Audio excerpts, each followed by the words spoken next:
في ولاية جيجل، الولاية العزيزة على قلوبنا، الولاية المجاهدة، ولاية الحضارة والتاريخ، والولاية الجميلة، الولاية السياحية التي تعتبر من أهم الولايات السياحية في الجزائر.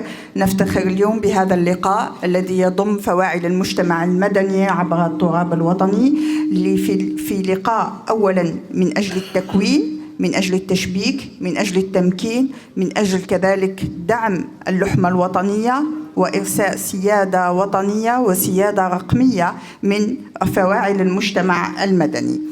الهدف الأساسي من لقائي مع فواعل المجتمع المدني هو الإصغاء إليكم، لأن الإصغاء إليكم هو الذي سيمكننا من فعالية أكبر ومن نتائج ميدانية حقيقية.